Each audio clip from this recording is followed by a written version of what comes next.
Thousands of years ago, this three-dimensional existence began, or at least it appeared to begin. When it began and how it began has been the age-old question that has been toyed with but never adequately answered to this day. The information presented in this video and the companion blog site illuminatimatrix.wordpress.com lays the groundwork and the foundation for when this all began. Prepare yourself, as this information will not be easy to assimilate. You'll experience all types of emotions as you attempt to comprehend the information. If it becomes difficult to go through the whole video in one take, leave it for a while, even a few days. But do persevere and grasp as much information as quickly as you can. So if you're ready, we're going to have a look at where we came from. The screen in front of you is empty. Now imagine the empty screen is the totality of everything that is. Even though there's no shape, no color, and no sound. As you look at the screen in front of you, what do you see? You see nothing. As you look at the screen in front of you, what do you know? You know a lot. Even though you don't see anything on the screen, you still know and have locked up inside you a vast storehouse of knowing. In this scenario we're contemplating, what you know may be correct or may be incorrect. It makes no difference. You still have an incredible amount of information recorded somewhere within you, even though you can't see anything. Imagine again that all that knowing you possess has within it the power and strength to exist forever. There's no beginning and no end. You have the power and wisdom to be eternal. Imagine that you're filled with this knowing and completely possessed with this eternal power and strength. This is about as powerful as anyone could hope to be. Let's imagine that this knowing not only exists in you, but it exists in every person on the planet. It's not something you have to go out and find, it's just there, in you, and in everyone that ever walked on the face of the earth. Now imagine that someone, or a group of individuals with that same eternal power, also wanted to have your power and my power. Imagine that this group wanted to take possession of all that is ours. However, they can't take it from us by force because it's locked inside us. And it is who we are. Still, they desire to at least control it. This group wished for our power to work in unison with their power, and the enormity of that combined strength of power and knowing would make them greater than the greatest, the most massive force in existence. They would appear to be God. The information presented here will show you who and what God is, what religion is, what science and intellectualism is, and how to eliminate the control these fabricated illusory systems have on our lives. Keep watching the screen and it will be demonstrated how they went about taking control of our existence, how they took control of our reality and took control of our eternity. It will be demonstrated how to take back that control of our existence, our reality, and our eternity right now. We'll see how to reconnect to our wisdom and awareness, which is the power and strength, the knowing of the eternal state. This wisdom and awareness is something we already have. There's nothing we have to do except reconnect to it. Here's how they disconnected us from wisdom and reality.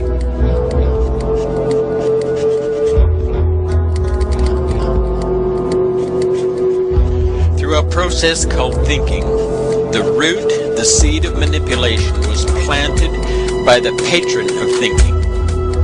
A patron is someone who has the right to appoint or to bestow a privilege. Let's call this patron a proton. The positive originator or father of thinking. Let's call this father of thinking thought.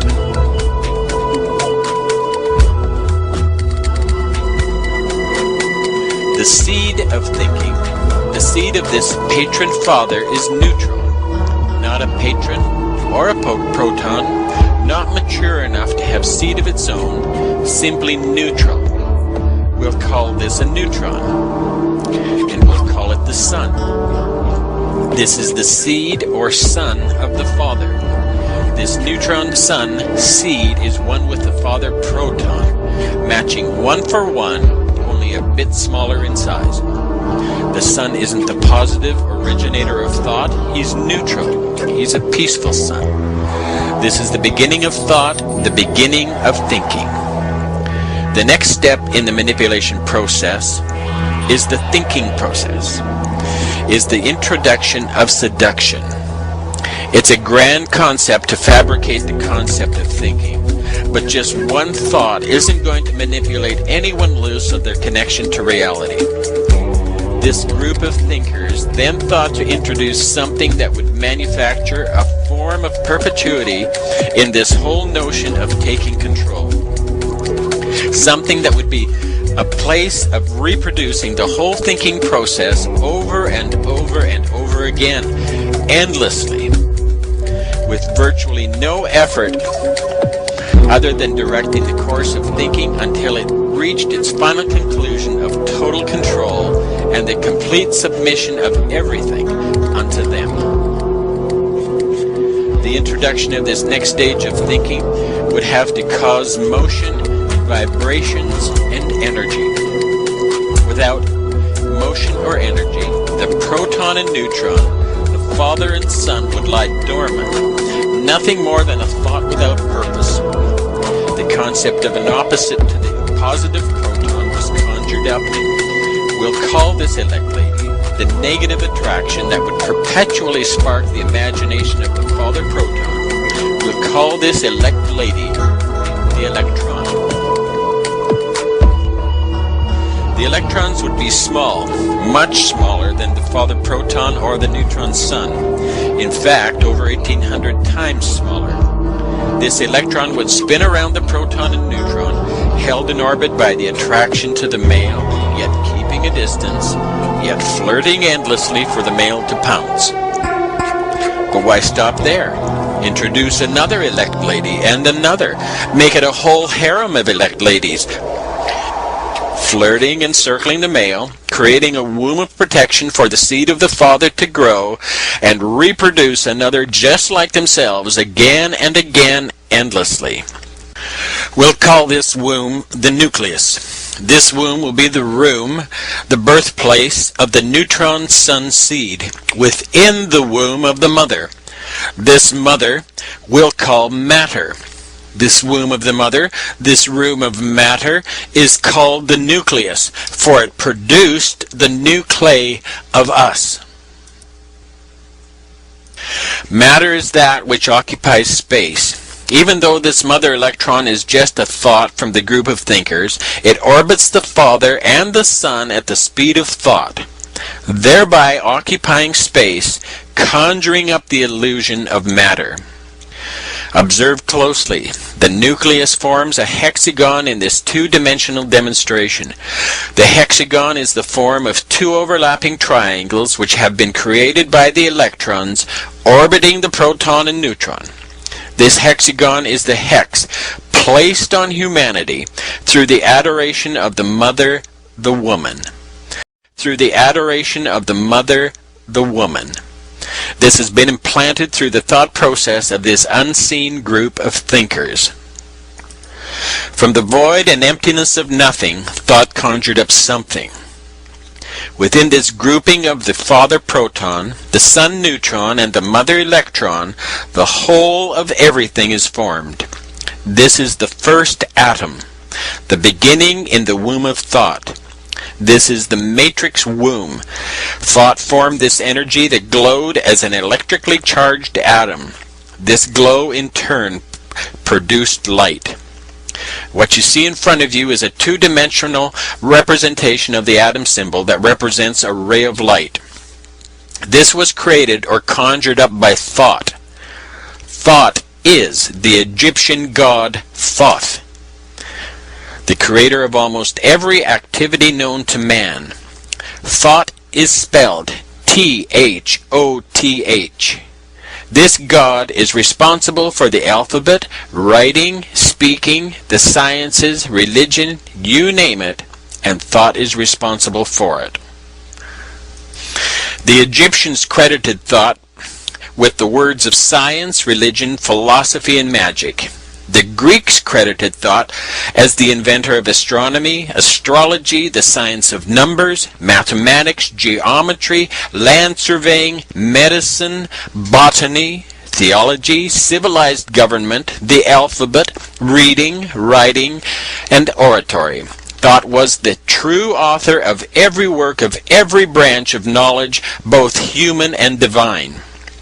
This concept of thought as the Egyptian god Thoth has its counterpart in Greek mythology as Hermes, and to the Romans he is Mercury. These are just different names for the same god. El, spelled E-L, is mentioned as the father of all gods in Egyptian mythology. El is the inspiration for the term electricity. Electricity is produced by the elect lady, the electrons of the atom. All those who were faithful to this god El, the god of matter, became the elect, the chosen and faithful. These were the saints of God who were promised riches and power and would rule and reign with El if they would just put their faith in him. This was the covenant, the agreement made between God and man. This covenant was kept in an ark, the Ark of the Covenant. The ark is the electrical arcing characteristic of electricity. If anyone touched the ark other than the high priest, they would be struck dead. El is the great architect of the universe, the creator God, the bringer of light. The word architect is again referring to the arcing ability of electricity and the manipulating aspect of light as it conjures up everything that it's able to be thought up. As demonstrated, everything in this three-dimensional existence is the result of thought. Thought was inspired by El, the father of all gods. Everything we see is of thought or light. The atom symbol formed by thought is another Egyptian god called Atum. Atum is spelled A-T-U-M and was called the complete one, the finisher of the earth. Atum was the one who returned to the watery chaos at the end of the creative cycle. Remember this characteristic about Atum. He's the one who returns to watery chaos at the end of the creative cycle. This is a major subliminal message established thousands of years ago. To understand the significance of this statement, read the information presented on the companion blog site to this video. The interconnection to the global warming scenario is presented at length. The address is illuminatimatrix.wordpress.com or go to briankemela.com and click on Illuminati Matrix. This is the first man, woman, the first Adam. Adam and Eve are the names given to the two reproductive characteristics of the atom and the light. Adam refers to the atom form, and Eve refers to the light emanating from that form. Eve is the dawning of creation, the coming of the light. Eve is likewise the evening, the end of the light. This symbolizes the beginning and the end, the Alpha and the Omega, of the bringer of light. Adam and Eve together are symbolic names for the electrically charged atom symbol, which in turn symbolize the light bringer, the bright morning and evening stars. Together they represent the creator of light, the creator god called Lucifer, who is the light bringer. The Adam and Eve that formed the light formed the lie or deception created by the light. The light is the lie. This lie is the eye of the illuminated ones, or the enlightened ones. This is the all-seeing eye. In this way, Eve, the symbolic morning and evening light, produces the physical light, which is the ability to see. The ability to see in this three-dimensional existence is produced by the electricity contained within the atom. We are further told that thought gave birth to Nefertum. He was a type of young atom. Nefertum was referred to as the sunrise, which means he who is beautiful. This corresponds to the concept of Lucifer, the bright and morning star, who led the way for the sunrise and the approaching dawn. You can see from all this mythology that it is firmly entrenched in the structure of an atom symbol. The atom symbol was conjured up with just the slightest notion of thought from the Egyptian sun god Thoth. The light now fills the earth with its rays. This is yet another Egyptian sun god called Re, or Ra, or again Amun-Ra. This name, like the names of all the Egyptian gods, are inspired by the form of the atom symbol. The atom symbol is the oldest sex ritual symbol in the world, and if you look closely at it, you'll see that the six-pointed star is formed by the intersecting lines of the electron orbits. The six-pointed star is also referred to as the oldest sex ritual symbol in the world. The six-pointed star is the star of Lucifer, the star of God, and the star of David, the divider, the duality god, and is the star of Israel. What has just been demonstrated is how everything was conjured up through thought. If you noticed, the words of the functioning elements in this demonstration and the names ultimately given to the different characteristics used sounded similar to each other. This is the basis and nature of manipulation. These similarities, although different, are close enough to send a message to our powerful subconscious reasoning, convincing us to register a certain thought, even though we're unaware in a total sense of what that thought is. This is called subliminal messaging. It is the foundation and the basis for the total manipulation and disconnection of all humanity from reality. This is the tool used by the Luciferian egregore of thinking beings to bring all of humanity under total control, to make us servants subject to lunacy, thereby causing us to relinquish our strength and freedom that these Luciferian thinkers might reign as God.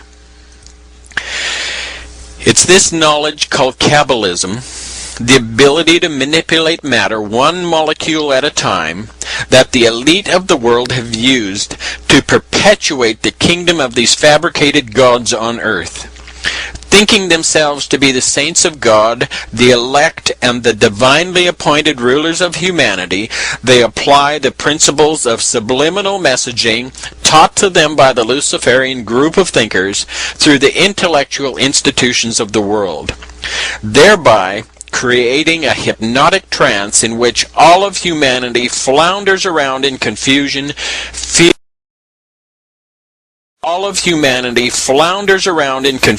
fear, stress, and disease.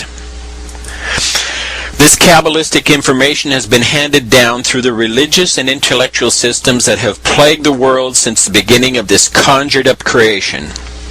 Kabbalism kicked into high gear with the onslaught of the Renaissance around the year 1000 AD. The Renaissance literally means the rebirth of thinking.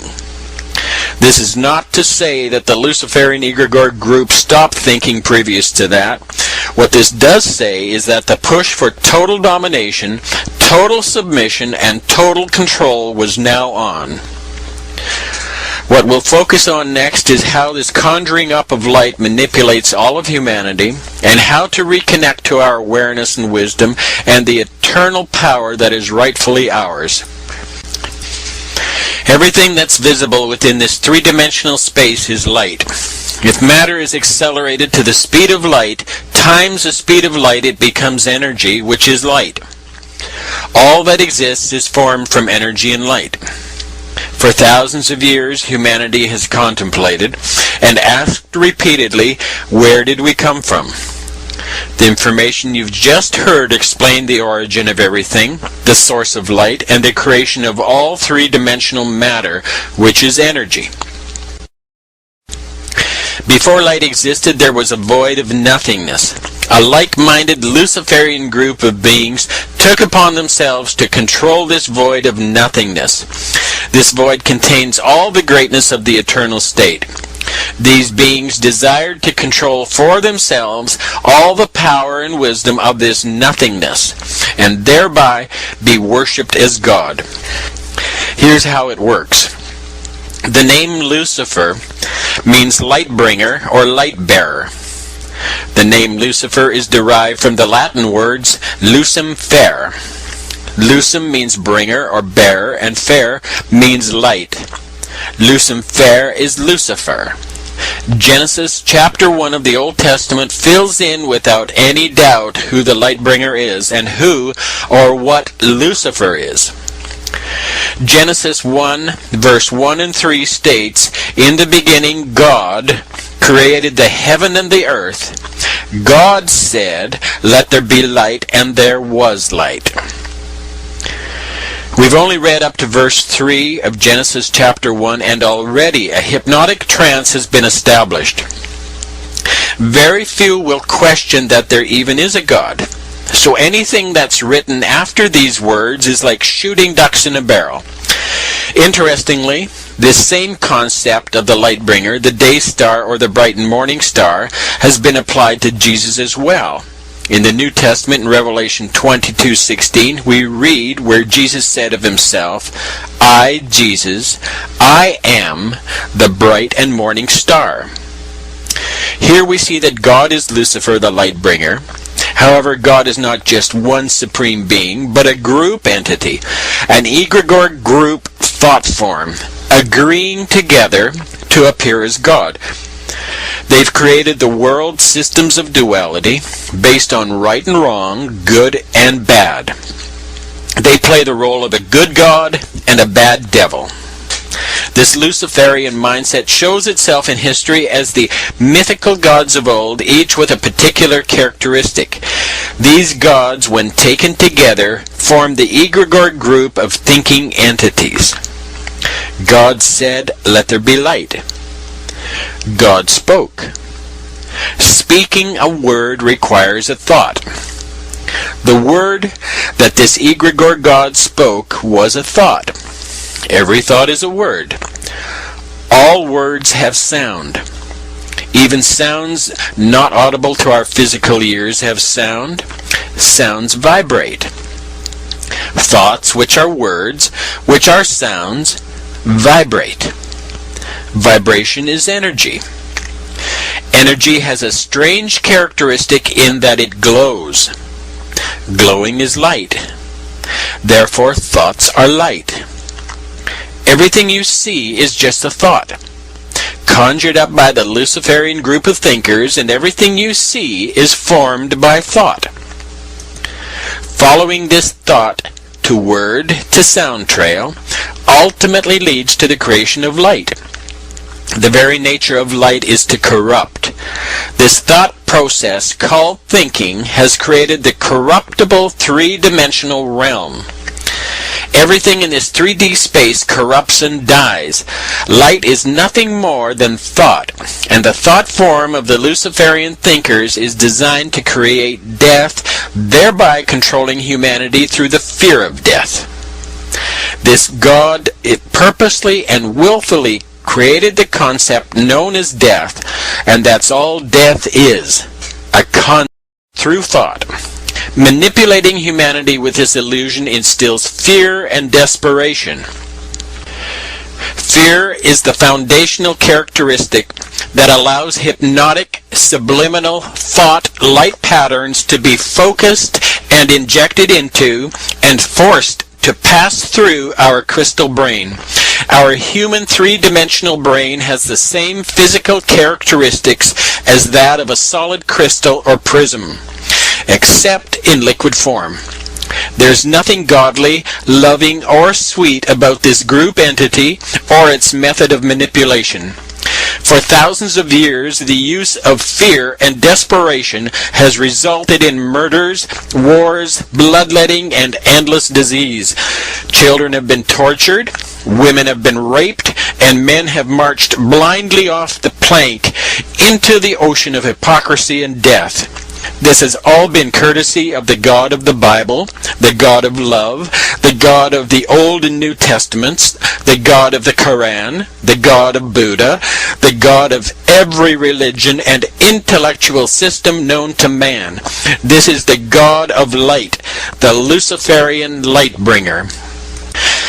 Genesis 1 continues to say that God saw the light, that it was good. But good for who? Obviously good for those who were using it to control humanity through the manipulation of light. Yet again we have another subliminal. God doesn't say that anything is bad, it's just implied, suggested, implanted. If light is good, then something must be bad. When we consider how we see things in this 3D space, we're told, from an intellectual perspective, that light enters through the pupil of our eye, where it strikes the back of the eye, where it's reversed, and then travels along a neurological path to our brain, where it's flipped right side up again, and we see an image. Unfortunately, this is incorrect. Light is thought.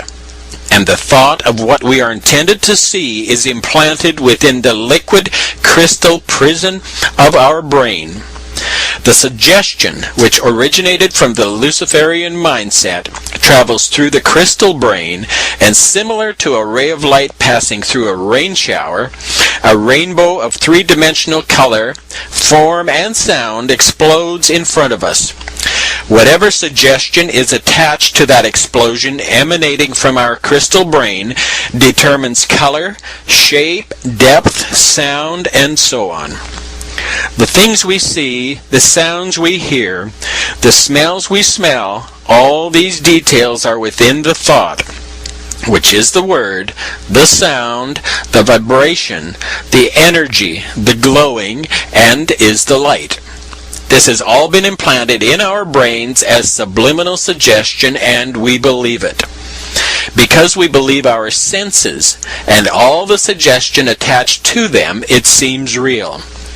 Even the sun, moon, and stars that reflect light to our eyes make up the hypnotic suggestion to convince us that what we see is real. It's only light. It's just a seductive, illusory, convincing thought form conjured up by the Luciferian group of thinkers. The simplest way to understand this is to imagine a stage hypnotist with his subject in a trance. The hypnotist suggests certain things, and the subject is only able to see and hear those things the hypnotist is suggesting. The subject can hear the voice of the hypnotist, and true to the suggestion, he can see a giraffe, or an elephant, or whatever is suggested.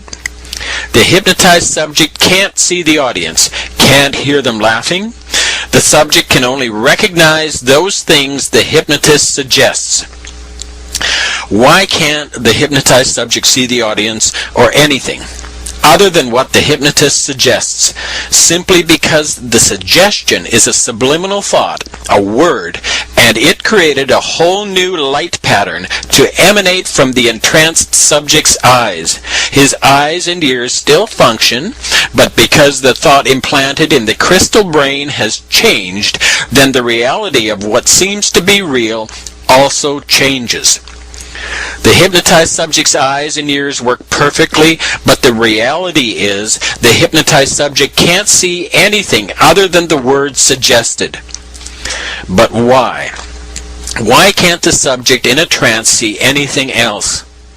Because the audience and everything associated outside the trance state really isn't there. If the audience members were really there, really three-dimensional and really solid, then the eyes of the subject in the trance state would see them. The simplest way to understand this is to imagine a stage hypnotist with his subject in a trance. The hypnotist suggests certain things, and the subject is only able to see and hear those things the hypnotist is suggesting. The subject can hear the voice of the hypnotist, and true to the suggestion, he can see a giraffe or an elephant or whatever is suggested. The hypnotized subject can't see the audience, can't hear them laughing. The subject can only recognize those things the hypnotist suggests. Why can't the hypnotized subject see the audience or anything other than what the hypnotist suggests? Simply because the suggestion is a subliminal thought, a word, and it created a whole new light pattern to emanate from the entranced subject's eyes. His eyes and ears still function, but because the thought implanted in the crystal brain has changed, then the reality of what seems to be real also changes. The hypnotized subject's eyes and ears work perfectly, but the reality is the hypnotized subject can't see anything other than the words suggested. But why? Why can't the subject in a trance see anything else? Because the audience and everything associated outside the trance state really isn't there. If the audience members were really there, really three-dimensional and really solid, then the eyes of the subject in the trance state would see them. The audience can't be seen because the audience is just light, just a thought, and when the new reality state, the new thought pattern, doesn't include them anymore, they cease to appear as a three-dimensional form. The audience didn't die. They didn't leave the theater. The subliminal messaging changed. The reality shifted, and they ceased to appear as three-dimensional. From this, we have to keep in mind that light goes out of our eye. This is how we see. Light is a thought implanted in our crystal brain and explodes into a three-dimensional rainbow of forms right before our eyes. Thought patterns are contrived to distract us from our place in the present moment. There is no such thing as time and space. Just a three-dimensional light illusion simulating something called time and space.